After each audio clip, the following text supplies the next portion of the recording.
Halo Bapak Ibu, teman-teman sekalian. Saya tahu kita punya Warrior Project dan saya tahu radikal atau kita bukan radikal, tapi sangat radikal. Gila yuk! Dan segala macam itu tagline kita banget dah. Tapi jujur ya, 99% orang yang suka ngomong radikal itu saya lihat kagak radikal sama sekali. Nih, sekarang saya tanya dah. Jargonnya radikal. Kalau Om Eras sudah jelas dah, itu adalah 1% yang benar-benar radikal. Pertanyaan saya tuh sisanya adalah, orang yang suka jargonnya radikal, tahu gak radikal itu artinya apa? Udah itu dulu dah. Kan ngomongnya radikal. Lucu dong kalau kita bilang jargon kita, saya punya jargon, apa itu artinya apaan? Radikal itu artinya apa sih? Itulah gila buat Tuhan tuh, radikal tuh gila buat Tuhan. Radikal itu kayak nekat kok. Radikal tuh kita bonek buat Tuhan. Apaan sih? Radikal itu artinya apa sih? Bukan kayak gituan. Enggak deh, cari aja di Google arti kata radikal. Radikal. Katanya aja radikal. Radik itu atau radix itu artinya akar. Radikal artinya mengakar. Itu radikal maksudnya. Kenapa orang itu bisa kuat di dalam Tuhan?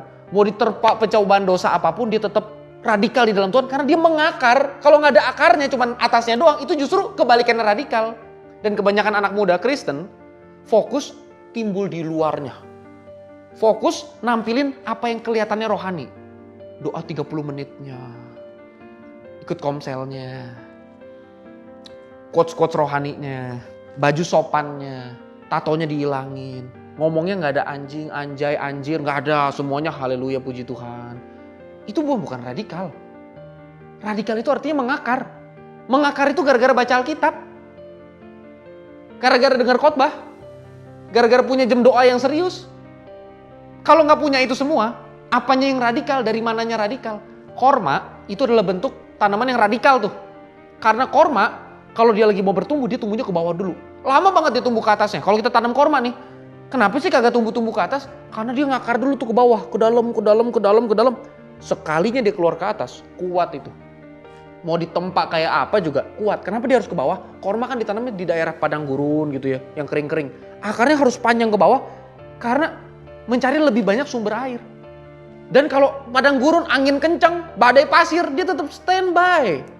Gara-gara akarnya kuat ke bawah. Radikal yang sejati itu nggak kelihatan wow gitu, nggak kayak begitu. Radikal itu nggak kelihatan dari luar. Kalau orang bilang be different, be perfect, menjadi berbeda itu bukan karena penampilannya. Gue be different nih, gara-gara kalau gue punya Instagram bio-nya ada ayat firman Tuhan. Oh saya be different nih, karena saya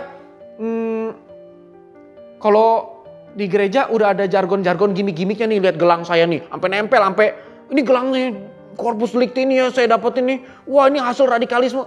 Nih saya saking radikalnya saya nggak ganti nih. Udah sampai harus operasi nih gara-gara gelangnya udah nempel sama tulang. Karena gelangnya dipakai umur 10 tahun dan sekarang umurnya udah 50 tahun misalkan. Radikal itu nggak kelihatan kayak begitu. Radikal itu ngakar ke dalam. Kalau ngakar ke dalam itu nggak kelihatan di luarnya. Mungkin nggak kelihatannya tuh kayak sama aja. Kita kelihatannya sama aja kayak dunia ini. Tapi hati kita, jiwa kita, itu yang beda. Pikiran kita itu yang beda. Jadi berubahlah pembaharan budimu itu. Yang berubah itu, yang bertobat itu pikirannya. Bukan jargonnya, bukan kaosnya, bukan jadwal ibadahnya.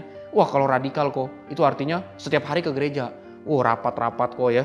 Rapat pelayanan ini, rapat itu, rapat komisi ini, rapat komisi itu, ibadah ini, ibadah begitu. Yuh banyak kok, aku mau udah berubah kok. Jadi menurut saya, kalau ada orang pakai jargon radikal, harusnya ngerti radikal itu artinya berakar.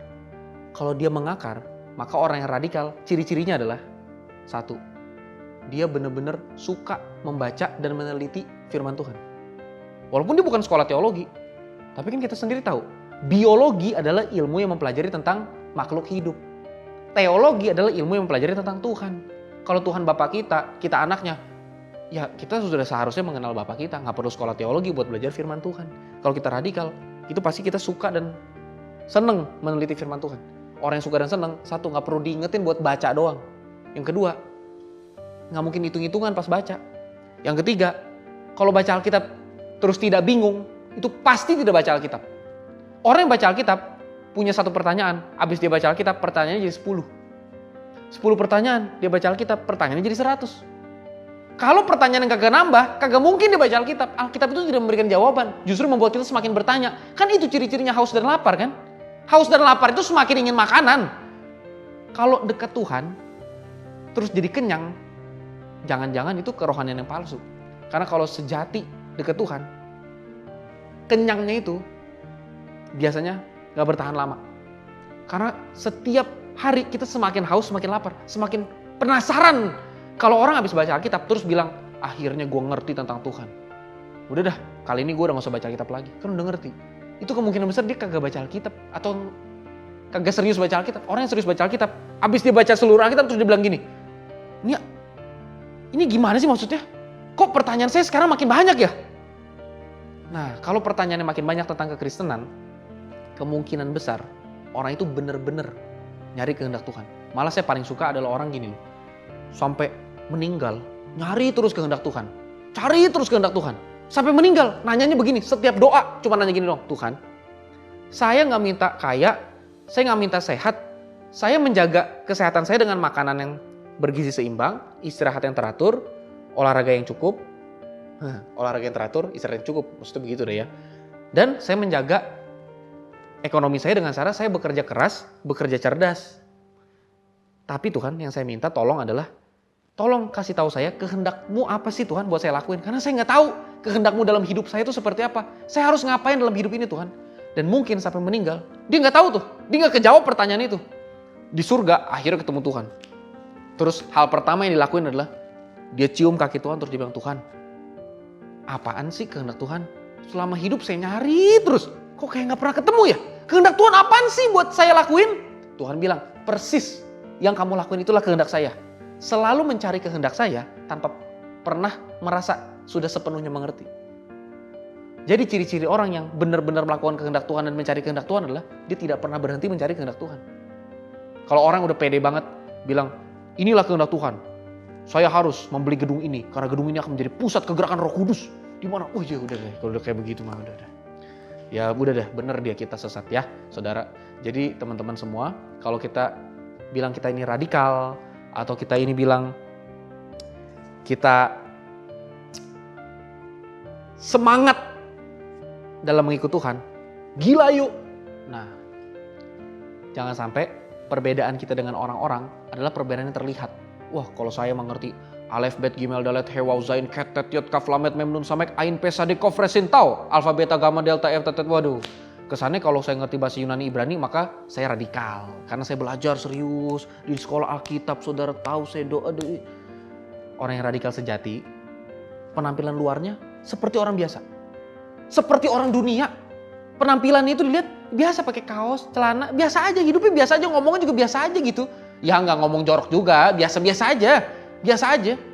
Tapi pengetahuan, pikiran, perasaan, kehendak, perbuatan, semua yang dia lakuin itu cerminan kualitas dirinya yang segambar sama Kristus. Oleh karena itu, bukan artinya kita hilangin kata radikal, tapi jangan sampai radikal, corpus delicti itu adalah jargon. Jargon itu sesuatu yang kita ngomongin, klise, tapi nggak pernah kita lakuin.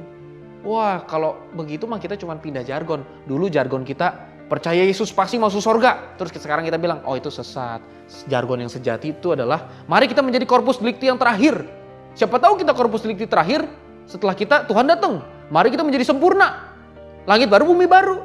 Itu mah jangan-jangan jargon. Karena orang yang benar-benar menghidupi itu, gak kelihatan dari luar-luar bagaimana, tapi dalamnya itu.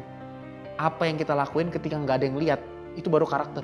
Kalau apa yang kita lakuin masih ada yang lihat, bisa jadi itu cuma performance. Tapi apa yang kita benar-benar lakuin ketika gak ada yang lihat, itu baru yang nentuin kita tuh siapa.